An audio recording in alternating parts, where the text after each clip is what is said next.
ছাত্র জনতার গণ অভ্যুত্থানের মুখে ২০২৪-এর ৫ আগস্ট স্বৈরাচার শেখ হাসিনা ভারতে পলায়নের পর জনরোষ এড়িয়ে প্রাণ রক্ষা করতে সাবেক স্পিকার, ডেপুটি স্পিকার, সংসদ সদস্য, আইনশৃঙ্খলা বাহিনীর সদস্য ও রাজনৈতিক ব্যক্তিসহ ৬২৬ জন দেশের বিভিন্ন সেনানিবাসে আশ্রয় নেন। তাদের মধ্যে ২৪ জন ছিলেন রাজনীতিবিদ। বৃহস্পতিবার রাতে গণমাধ্যমে পাঠানো আন্তঃবাহিনী জনসংযোগ পরিদপ্তর আইএসপিআর-এর বিবৃতি থেকে এ তথ্য জানা গেছে। বিবৃতিতে আইএসপিআর জানায়, প্রাণনাশের আশঙ্কায় যেসব ব্যক্তি সেনানিবাসে আশ্রয় নিয়েছিলেন তাদের মধ্যে ছিলেন ২৪ জন রাজনৈতিক ব্যক্তিত্ব, ৫ জন বিচারক, ১৯ জন বেসামরিক প্রশাসনের কর্মকর্তা, ৫১৫ জন পুলিশ কর্মকর্তা ও সদস্য, বিভিন্ন পাবলিক বিশ্ববিদ্যালয়ের ১২ জন কর্মকর্তা ও কর্মচারী এবং ৫১ জন পরিবার পরিজন। সব মিলিয়ে মোট ৬২৬ জনকে দেশের বিভিন্ন সেনানিবাসে আশ্রয় দেওয়া হয়। সংস্থাটি জানায়, ওই সময়ে শুধুমাত্র মানবিক দায়বদ্ধতা থেকেই এই আশ্রয় ব্যবস্থা করা হয়েছিল। আইন বহির্ভূত হত্যাকাণ্ডের ঝুঁকিতে থাকা এসব মানুষের প্রাণ রক্ষা করাই ছিল সেনানিবাসের মূল উদ্দেশ্য। আইএসপিআর আরও জানায়, পরিস্থিতি উন্নয়ন সাপেক্ষে আশ্রয় গ্রহণকারীদের বেশিরভাগই ১-২ দিনের মধ্যে সেনানিবাস ত্যাগ করেন এবং এর মধ্যে ৫ জনের বিরুদ্ধে আনীত অভিযোগ ও মামলার ভিত্তিতে যথাযথ আইনি প্রক্রিয়া অনুসরণ করে আইনশৃঙ্খলা বাহিনীর হাতে হস্তান্তর করা হয়। আইএসপিআর-এর বিবৃতিতে আরও জানানো হয়, সেনানিবাসে অবস্থানকারী ও আশ্রয় প্রার্থীদের ব্যাপারে ২০২৪ সালের ১৮ আগস্ট আইএসপিআর আনুষ্ঠানিক সংবাদ বিজ্ঞপ্তি প্রকাশ করে। একই দিন ১৯৩ ব্যক্তির একটি তালিকা স্বরাষ্ট্র মন্ত্রণালয়ে পাঠানো হয়।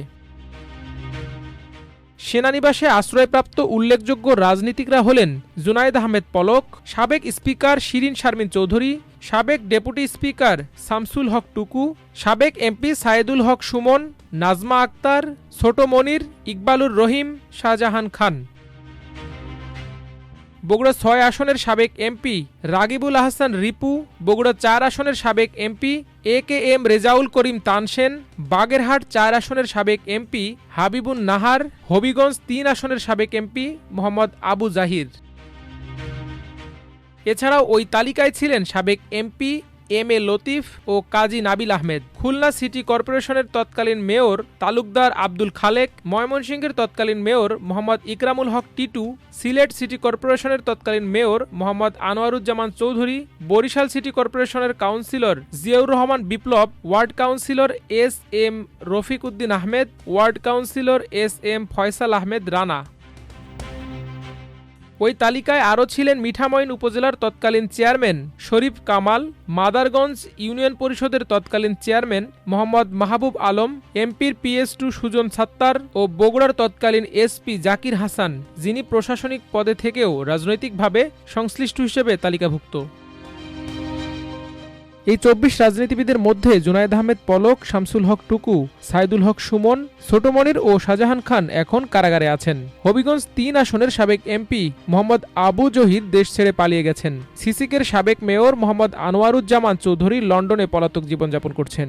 এছাড়া সাবেক স্পিকার শিরিন শারমিন চৌধুরী এখনও ক্যান্টনমেন্টে আছেন বলে জানা গেছে।